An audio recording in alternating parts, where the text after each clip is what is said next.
오늘 이제 마지막 강의가 될 것 같습니다. 네, 이제 강의가 끝나면 식사하시고 또 찬양하고 하는 수요 예배 드리고 이런 시간으로 이제 마칠 것 같게 되겠습니다. 어제 오늘 계속해서 그 말씀을 들으면서 조금만 하울링이 나는 것 같아요. 네, 오케이, 좋습니다. 이틀 동안 그 집회를 진행하면서 떠오르는 두 단어가 있었습니다. 여러분 동의하실지 모르겠지만 첫째는 다음 세대입니다. 기억하시나요? 다음 세대. 그리고 두 번째는 뭐냐면 말씀인 것 같아요. 말씀인 것 같아요. 이 두 가지가 화두인데 저는 오늘 이 시간에 우리 한국에 찾아왔던 130 정확하게 말하면 조금 좀 140년 전 되겠는데요. 그때 이야기들을 가지고 여러분과 같이 역사 공부하는 시간, 편안한 마음으로 역사 공부하는 시간을 갖도록 하겠습니다. 이게 좋아. 예, 좋습니다. 네, 아주 편안합니다. 네. 혹시 장로교 한번 손 들어보실래요? 네, 장로교 좋습니다. 장로교가 대부분이신 것 같아요. 이 코아 월드 미션이 장로교가 많아요. 예. 혹시 감리교? 감리교도 있으세요? 예, 좋습니다. 침례교, 또 미국은 침례교가 또 많으니까요. 예. 우리 한국에 처음으로 선교사가 와서 공식적으로 선교를 했던 선교 원년이 있습니다. 선교 원년. 오늘 다른 건 잊어버리셔도 요거 꼭 좀 기억하고 가셨으면 좋겠습니다. 다른 분들은 50분 강의했지만 저는 40분만 하도록 그렇게 하겠습니다.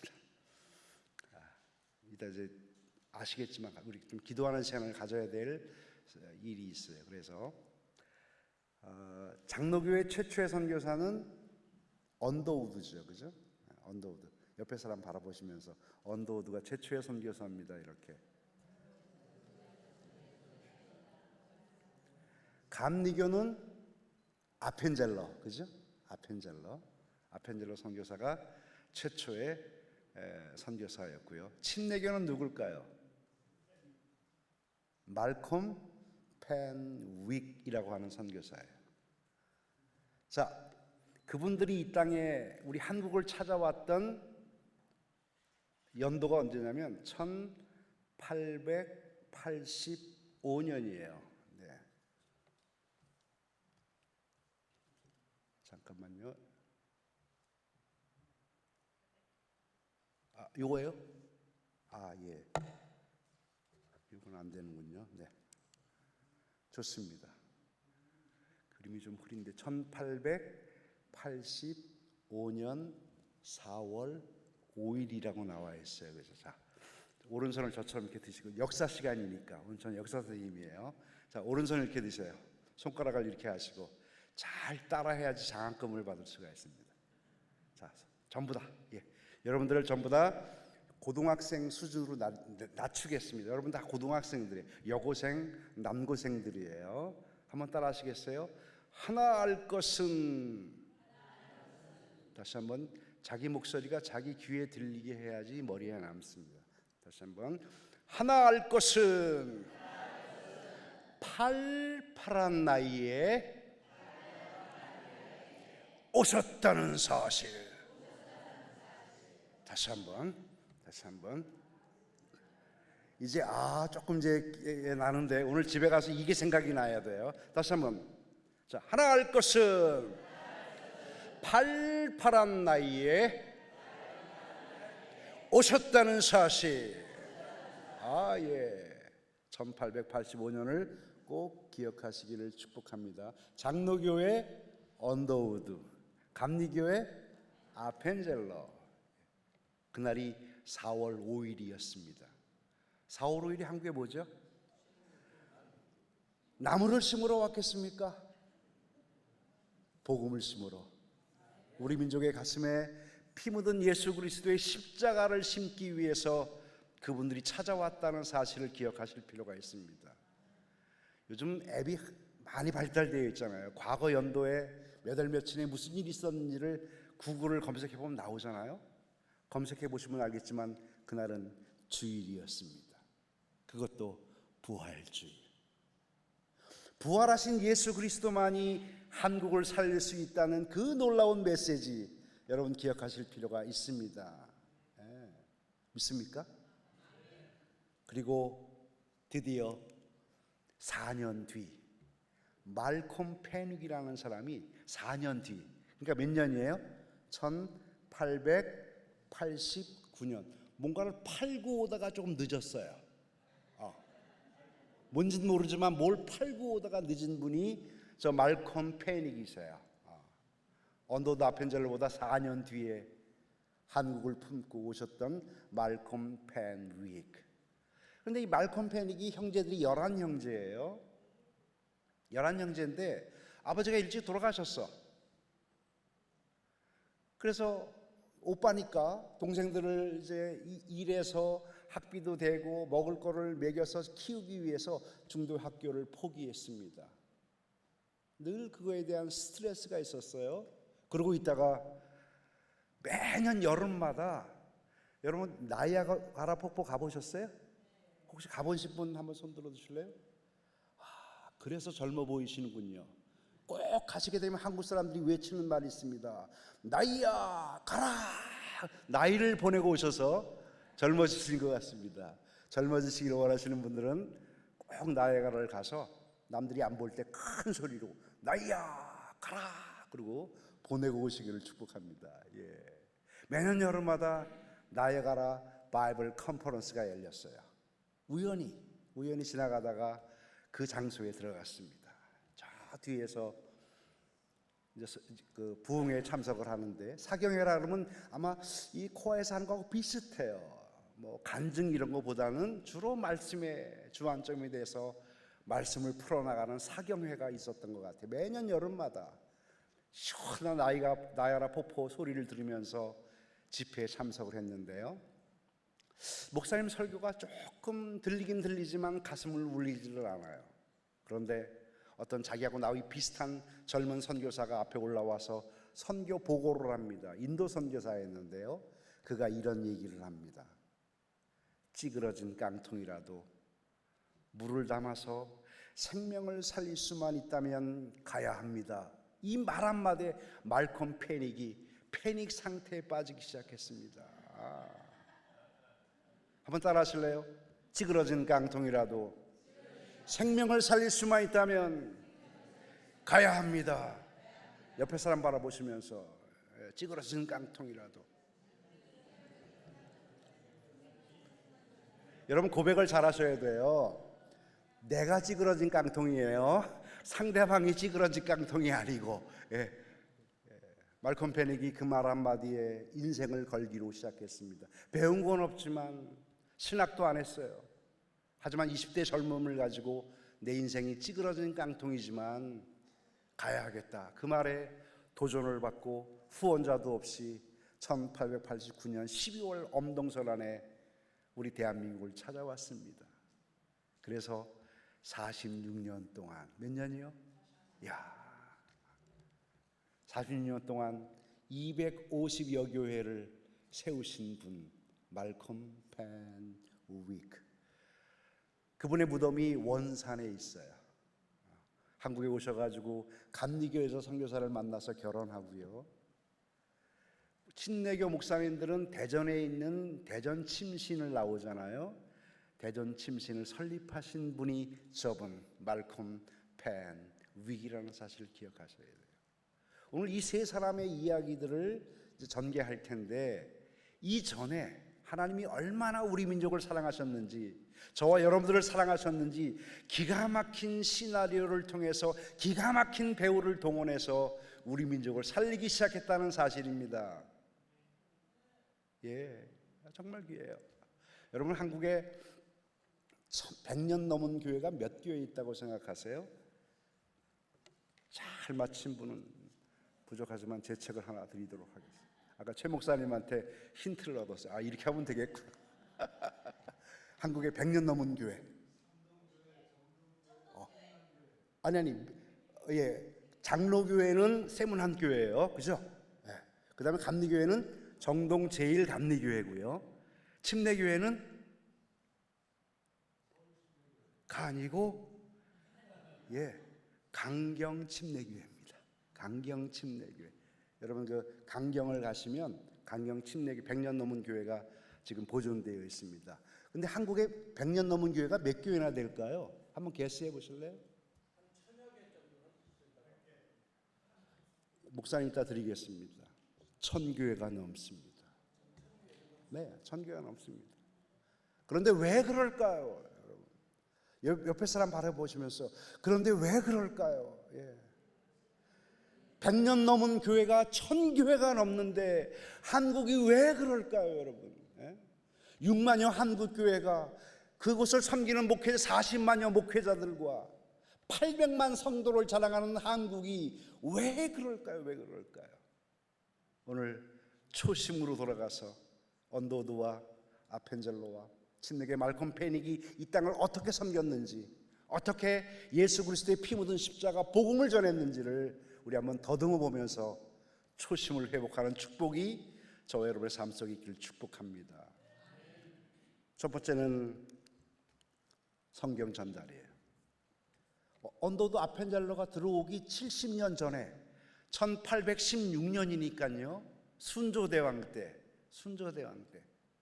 1816년에 충청도 마량진이라는 포구에 영국 함대 머레이 맥스웰과 버질 홀에 의해서 성경이 전달됩니다. 영어 성경이에요. 킹 제임스 버전. 뭐 영어를 알겠습니까? 그럼에도 불구하고 우리 이 땅에 처음으로 도착한 복음이 뭐냐 하면 하나님의 말씀이라는 사실입니다. 여러분 성경의 다른 이름을 아시나요? 성경의 다른 이름은 예수 그리스도이십니다. 요한복음 1장 14절에 말씀이 육신이 되어 이 땅에 오셨습니다. 하나님이 얼마나 우리 민족을 사랑하셨는지 그분이 직접 말씀이 이 땅에 전달되었다는 사실을 기억하실 필요가 있습니다. 혹시 충청도 분 계시면, 그래서 사모님 다르시군요. 네. 충청도 분들을 축복합니다. 전라도로 온 것도 아니고요, 경상도로 온 것도 아니고요, 저는 강원도 영월인데 영월로 온 것도 아니고요. 예. 마량진 충청도 서천 앞바다에 하나님의 말씀이 전달되었다는 사실입니다. 꼭 기억하실 필요가 있어요. 우리 한국교회가 다시 성경을 붙들어야 됩니다. 다음 세대가 반드시 성경을 붙들어야 돼요. 선택의 문제가 아닙니다, 여러분. 다음 세대가 성경을 붙든 일에 올인하시기를 축복합니다. 그리고 16년이 지났습니다. 1832년 독일 선교사, 최초의 우리나라를 방문했던 최초의 선교사가 저분이에요. 칼 귀철라프. 한번 따라 하실래요? 칼 귀철라프. 다시 한번 큰 소리로 칼 귀철라프. 네, 칼 귀철라프가 칼같이 예, 해필이면 또 충청도예요. 축복합니다. 예. 작은 섬 고대도에, 충청도에 있는 작은 섬 고대도에 우리나라에 오고 싶었던 게 아니에요. 일본을 가려고 그러다가 풍랑을 만납니다. 그 당시에 배는 풍랑을 만나면 시동을 끄거든요. 시동을 꺼요. 그래서 파도에 배를 맡깁니다. 며칠 고생한 다음에 눈을 딱 떠보니까 도착한 것이 충청도 고대도라는 섬입니다. 17일 동안 있으면서 한문을 안다는 소리를 듣고 주기도문을 번역하고 포도주를 어떻게 재배해 먹는지, 감자를 어떻게 뿌려서 거둘 수 있는지를 가르쳐 주다가 17일 만에 우리나라에서 통상을 거부하니까 물러가면서 선상에서 칼 귀철라프가 기도하기 시작합니다. 하나님, 순수한 이 민족, 어느 민족인지는 알지 못하지만 이 민족도 예수 그리스도를 만나서 축복된 나라가 되게 해 주십시오라고 기도하고 떠납니다. 유명한 선상 기도가 바로 그 기도입니다. 그런데 우리 선교학에서는요, 이렇게 오고 싶지 않은데 억지로 오는 경우가 있잖아요, 그죠? 혹시 가운데 이 선교대에 오고 싶지 않은데 억지로 오신 분이 있다면 비슷한 경우가 될 건데요. 이걸 선교학에서는 뭐라고 얘기하냐면, 한번 따라 하실래요? 비자발적인 선교. 네, 자발적으로 선교하시기를 축복합니다. 건강이 있을 때 선교하셔야 되고요. 돈 좀 있을 때 하셔야 됩니다. 연세 많이 드셔가지고 내가 돈도 있고 그런데 선교하고 싶은데 비행기를 못 타. 이런 분들이 있어요. 자발적으로 풍랑 만나서 억지로 가지 마시고 자발적으로 선교하시기를 축복합니다. 자, 첫 번째는 뭘 기억하라고요? 성경이 도착됐어요. 그 다음에 최초의 선교사가 우리 한국을 방문했습니다. 그리고 1866년, 그 당시에는 고종 황제가 왕위에 있었어요. 1866년. 고종이 뭐로 유명하죠? 조선의 26대 왕인데요. 물론 쇄국 정책을 했어요. 빗장의 문을 닫았습니다. 고종이 뭐로 유명하냐면요, 아무것도 안 한 무능력한 왕으로 유명합니다. 정말. 네. 근데 이분이 강력한 아버지가 있었어요. 다 아시다시피 흥선 대원군. 또 아주 똑똑한 와이프가 있었어요. 누구죠? 민비 또는 명성황후라고 얘기하는 민자영 씨가 있었습니다. 1866년은 고종이 15살 때였어요. 한 살 많은 민자영 씨를 아내로 받아들이고 결혼한 연도가 1866년이에요. 보통 아버지가 자식을 결혼시키면 어떻게 하죠? 두 다리 쭉쭉 뻗고 자잖아요. 그래서 18쭉쭉 몰라도 됩니다. 1866년에 고종이 결혼한 연도에 토마스 선교사가 영국 하노버에 파송을 받고 처음에 중국을 품고 상하이에 들어왔는데, 상하이에서 사랑하는 아내가 임신 중에 풍토병에 걸려서 죽게 됩니다.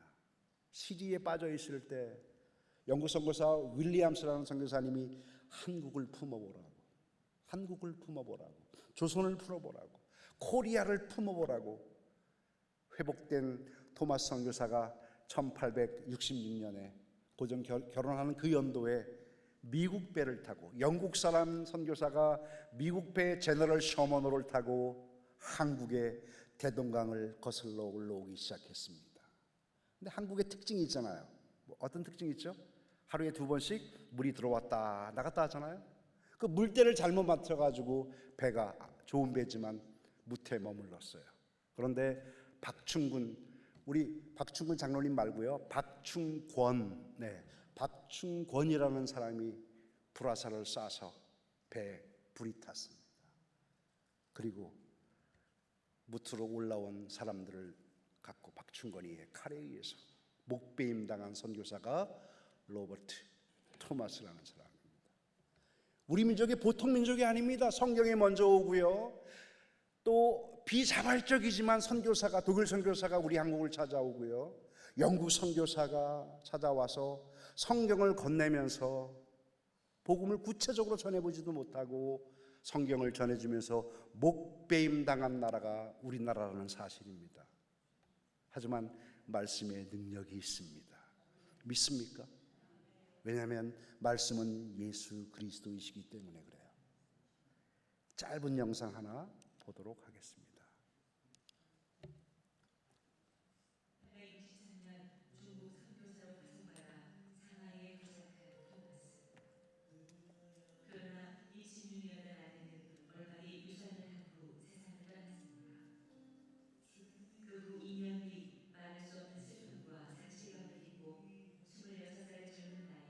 예수를 전하며 참수를 당하는 위험과 고통에 조선으로 향했습니다.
그 당시 전 세계 크리스찬인들이 주목했던 땅, 대한민국 평양.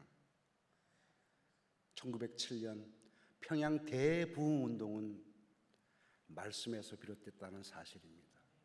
말씀의 능력을 믿으십니까? 다음 세대가 말씀을 붙들 수 있도록 최선을 다할 필요가 있습니다. 우리 한국이 다시 한번, 하나님은 꼭 세컨 찬스를 주시잖아요. 요나를 봐도 그렇고 베드로를 봐도 그렇고 세컨 찬스를 주십니다. 저는 하나님께서 우리 민족에게, 우리 한국 교회에 세컨 찬스를 달라고 기도하고 있습니다. 하나님 우리나라를 100년 안에 이 대부흥을 일으킨 이유가 우리 잘 먹고 잘 살라고, 비행기 비즈니스 타고 좋은 데 여행하라고 준 것이 아니라 열방에 흩어져 예수 그리스도의 피 묻은 십자가 복음을 전하라고 우리에게 주신 그 귀한 사실을 잊어서는 안 될 일이라 생각이 듭니다.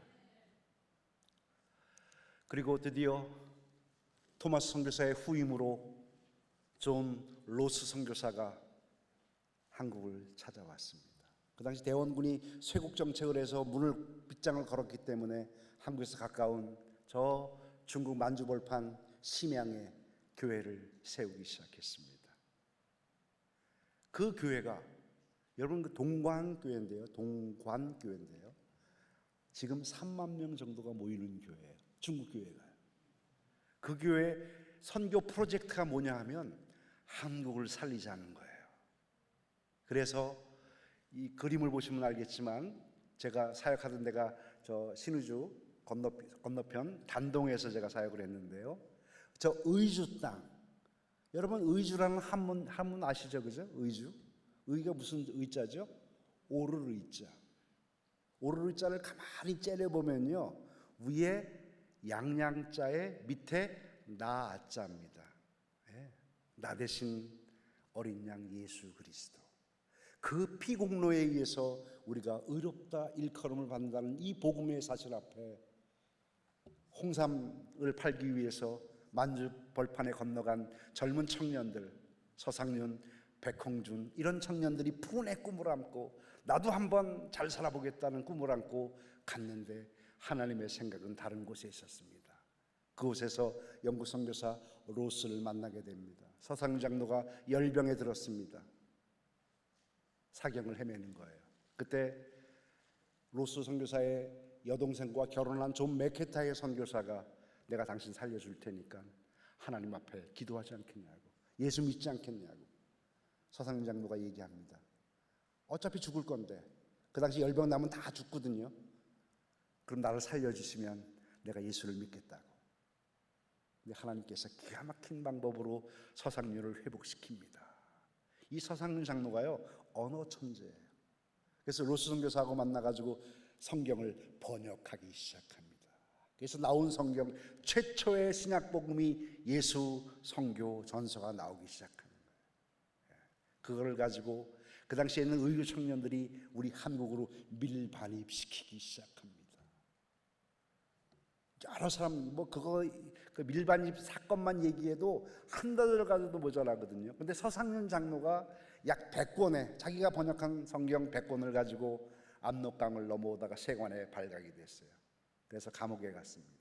그런데 감옥의 간수가 먼 친척이에요. 그래서 성경 다 포기하는 조건으로 딜을 해가지고 풀려났습니다. 그런데 서상윤 장로가 5권을 몸에 숨겼어요. 그리고 의주에서는 사역 못하니까 어머니 고향인 황해도 장현으로 내려갔습니다. 황해도 장현에서 복음을 로스에게 받았던 예수 그리스도를 전하기 시작합니다. 그리고 나서 최초의 자생인 교회, 선교사의 도움받지 않고 우리 민족 스스로가 만든 교회, 소래교회가 태어난다는 사실이에요. 우리나라 최초의 교회가 뭐라고요? 세문안교회 아니에요. 황해도 장현의 소래교회라는 사실을 기억하세요. 옆에 사람 바라보시면서 최초의 교회가 소래교회입니다. 이렇게 한번. 네. 여러분 양재 캠퍼스, 총신 여러분 하청 출신이니까 총신대학교 그 대학원 양재 캠퍼스에 가면 소래교회가 복원되어 있죠. 아마 못 보신 분들은 옛날에 총신을 나오신 분들이고, 근래에 나오신 분들은 한번 찾아가시면 있습니다. 그리고 두 개의 비석이 놓여져 있어요. 한쪽은 서상년, 한쪽은 이수정. 성경을 번역했던, 그래서 한국의 북쪽에서 성경을 번역했다고 해서 북방 바이블 루트라고 얘기를 합니다. 계속해서 나오는 게 뭐예요? 성경이 나온다는 사실입니다. 성경을 붙드시기를 축복합니다. 성경을 가지고 선교하시기를 축복합니다. 가서 사회복지시설 물론 중요하지요. 의료시설 물론 중요하지요. 하지만 말씀이 빠진다면 성교는 의미가 없다고 생각이 듭니다. 하나님의 말씀을 선포하는, 하나님의 성경책을 그 민족에게 전하는 그런 놀라운 선교가 우리의 삶 속에 펼쳐지기를 예수님의 이름으로 축복합니다. 그리고 이제 이모군란 얘기를 좀 하고 싶어요. 1882년이니까 언더우드 아펜젤로 들어오기 3년 전의 이야기예요. 여러분, 역사의 주관자가 하나님이심을 믿습니까? 역사의 주관자가 하나님이세요. 한국의 정치, 지금 윤석열 대통령을 위해 누가 있다고요? 자신이 없는 것 같은데 누가 계시다고요? 하나님이 계십니다. 여러분, 미국 대통령, 바이든 대통령 위에 누가 계시다고요? 하나님이 계시다는 사실을 기억하셔야 돼요. 우크라이나 전쟁, 러시아 전쟁 위에 누가 계시다고요? 하나님이 계시다는 사실을 기억하셔야 돼요. 많은 사람이 그래요. 어떻게 사랑 많으신 하나님이 전쟁을 일으키시냐고. 여러분, 우크라이나 전쟁을 통해서 난민들이 독일로, 미국으로, 영국으로 들어옵니다. 그 사람들에게 예수 그리스도를 전할 수 있는 기가 막힌 타임이 있다는 사실을 기억하셔야 돼요. 하나님은 한 영혼을 천하보다도 귀하게 여긴다는 사실을 아실 필요가 있지 않습니까? 그 한 영혼을 살리기 위해서 때로는 전쟁으로, 때로는 환난과, 때로는 기근과, 때로는 지진을 통해서 그 사람을 이끌어간다는 사실을 기억하셔야 돼요. 우리가 어찌 작은 머리로 하나님의 기막힌 어떤 생각을 다 이해할 수 있겠습니까? 그럼에도 불구하고 한 영혼을 살리기 위해서 독생하신 예수 그리스도를 이 땅에 보내주셔서 최초의 선교사로 우리 민족을 살린, 뿐만 아니라 전 우주를 살린 하나님의 놀라운 마음을 헤아릴 필요가 있다고 생각이 듭니다. 1882년 미국과 한국이 최초로 조약을 맺어요. 이른바 한미 수호 조약. 먼저 정치적으로 이제 엮어지는 거예요. 그래서 미국과 한국이 다 손을 잡고 이제 친구가 되었습니다. 14가지의 사인을 했어요. 첫 번째 사인만 가르쳐 드릴게요. 한번 따라하세요. 상대 나라가 어려우면 무조건 돕는다. 그거 사인했어요. 이거 누가 배신한 줄 아십니까? 제가 미국에 살고 있기 때문에 작은 소리로 누가요? 미국이 배신합니다. 그것까지 얘기하려면 시간이 없기 때문에 나중에 또 만날 기회가 있으면 제가 자세하게 풀어드리도록 하겠습니다. 자, 고종이 통치하던 시절에 고종은 아무것도 못하고 아버지 대원군이 통치하는데 어느 날 고종이 20살이 넘었어요.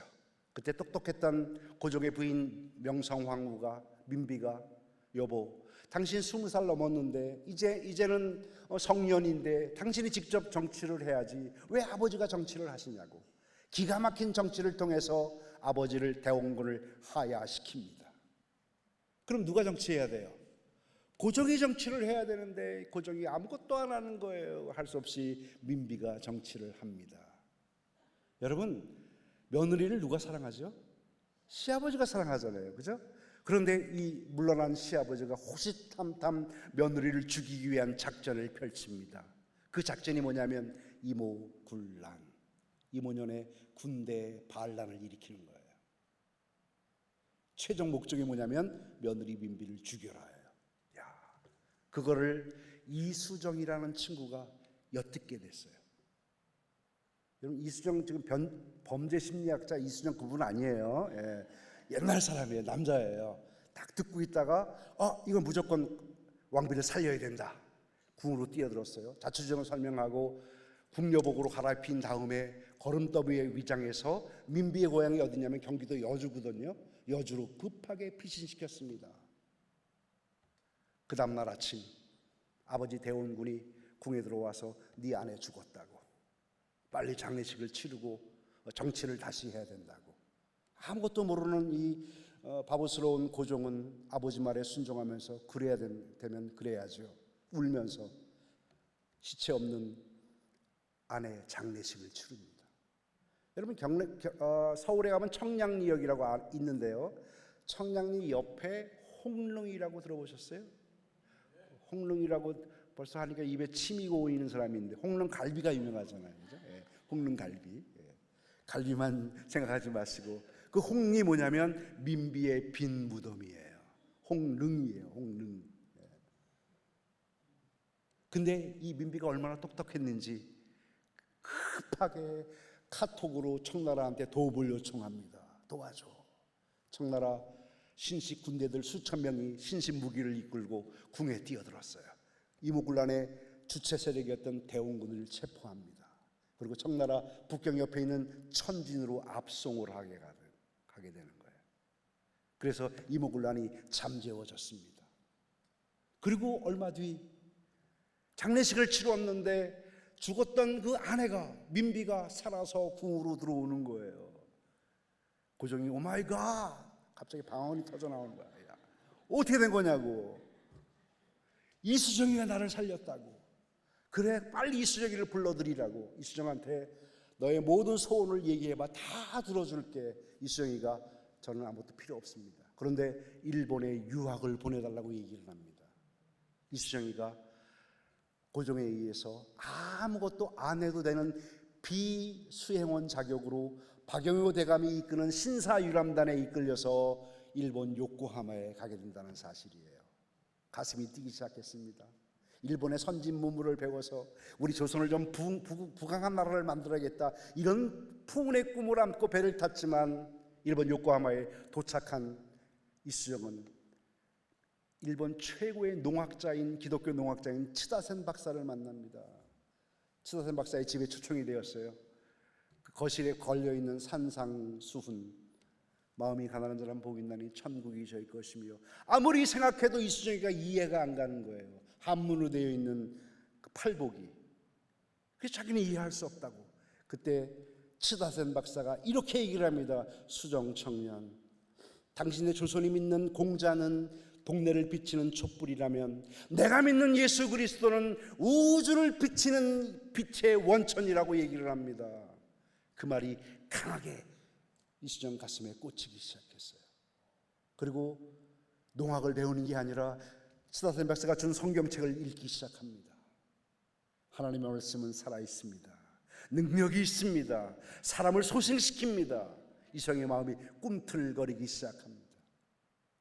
그리고 다 문물 배우는 거 다 잊어버리고 성경 공부하고요. 얼마 뒤에 일본 최초의 장로교 목사였던 야즈가 목사님한테 세례문답을 받고요. 그 다음에 미국 선교사였던 헨리 루미스 조지낙 목사님한테 머리에 안수를 받으면서 세례를 받는다는 사실이에요. 그리고 우쭈무라 간조가 있는 앞에서 그가 요한복음 15장으로 기도를 하게 된다는 얘기예요. 한국말로. 그때 우쭈무라 간조가 이런 얘기를 합니다. 이 놀라운 일이 아니냐고. 저 사람이 한국말로 하는데 무슨 말인지는 들을 수 없지만 와닿는, 마음에 와닿는 놀라움이 여기에 있다고 우쭈무라 간조가 고백하는 사람이 누구냐면 이수정이라는 사람이에요. 그리고 그가 성불사라는 절에서, 참 특이해요. 하나님이 참 코미디스러운 데가 있어요. 예. 선교사가 성불사라는 절에서 마가복음을 번역합니다. 제가 성불사에 갔다 왔는데요. 예. 그리고 나온 성경 마가전. 예. 그리고 드디어 1885년 4월 5일에 언더우드 아펜젤러가 그 당시에 대륙횡단 열차를 타고 샌프란시스코에 도착하고 거기서 배를 타고 요코하마에 일본에 도착해서 선교 정보를 얻습니다. 그리고 거기에서 누굴 만나냐면 이수정이를 만나는 거예요. 그리고 이소정이가 번역한 마가복음을 가슴에 품고 하나 할 것은 팔팔한 나이에 오셨다는 사실입니다. 예. 그래서 이걸 가르쳐서 우리는 남방 바이블 루트라고 얘기를 합니다. 참 역사의 주관자 얘기를 많이 하고 싶은데요, 시간이 거의 다 된 것 같아요.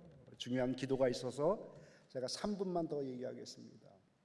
여러분, 장로교회 최초의 선교사는 사실은 언더우드가 아니에요.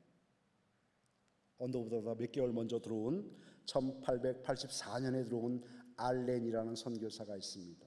9월 20일 한국에 도착합니다. 그는 의사예요. 그분의 파송교회가 오하이오 콜럼버스에 있습니다. 그 의사 알렌 선교사가 알연이에요. 한문이 알연입니다. 알연. 네. 편안할 한자에 연결할 연자예요. 하나님이 그분을 미리 보낸 이유가 뭐냐면 다음 선교사들을 편안하게 연결시키라고 보낸 거예요. 이분을요. 예. 와서 하는 일이 없는 거예요. 하나님 나를 왜 보내셨냐고, 나는 좀 복음도 전하고 싶고 이거 하고 싶은데 왜 보내셨냐고 라고 하니까 12월 4일 그 엄동설 안에 우리나라 최초의 우체국이 생깁니다. 우정국이라는 것이 생기는데 그거 개국 축하연을 하는데 젊은 개화파 청년들이 쿠데타를 일으켜요. 그게 뭐냐면 갑신정변. 이 네 글자를 보면 앞에 있는 두 글자는 연도고 뒤에 있는 두 글자는 사건입니다. 그러니까 갑신정변, 그런 뭐예요? 갑신년에 정치적인 변화가 일어났다는 얘기예요. 쿠데타가 일어난 겁니다. 이때 똑똑했던 민비가 뭐라고 그래요? 민비가 또 청나라 도움을 요청해요. 또 청나라가 들어와서 3일 만에 쿠데타를 잠재웁니다. 갑신정변의 닉네임이 있어요. 뭐가 있냐면 3.1천하. 그때 민비의 조카인 민영이 떼감이 칼에 14방을 맞습니다. 피를 철철 흘려요. 조선에서 제일 유명한 한의사 14명을 불러가지고 피가 나니까 어떻게 해야 돼요? 지혈을 시켜야 되는데 시킬 방법이 없는 거예요. 무명천으로 감싸기도 하고 방법이 없으니까 그 당시 전기가 안 들어올 때니까 초를 녹여가 촛농으로 환부를 감싸는 거예요. 그때 그걸 바라보고 있었던 독일 외교 고문으로 있었던 윌렘 도르프 대감이 얘기를 합니다. 이 어리석은 사람들아, 지금 미국 대사관에 알렌이라는 의사가 와 있는데 그 사람을 빨리 불러들이라고. 새벽 2시에 알렌이 궁으로 들어갑니다. 칼에 14방을 맞고 사경을 헤매고 있는 민영익 대감 민비의 조카를 외과 수술하기 시작합니다. 알렌의 일기에 의하면 하나님 내 손 잡아달라고. 근데 기가 막히게 자기가 처음 수술하는 거래요. 야전에서는 막 누군가가 자기는 그냥 가만히 있는데 막 수술이 됩니다. 그리고 죽었다고 생각했던 민영익 대감이 살아납니다. 이때 생긴 사사성어를 기억하시나요? 구사일생. 더 놀라운 사자성어 하나 등장합니다. 임명재천. 사람의 목숨은 하나님 앞에 있다는 사실을 기억하실 필요가 있습니다. 그 역사의 주관자가 하나님이라는 사실을 기억하시면서 이 선교대회 둘째 날 7번째 강의를 마치도록 하겠습니다. 하나님 앞에 영광을 올려드립니다. 네.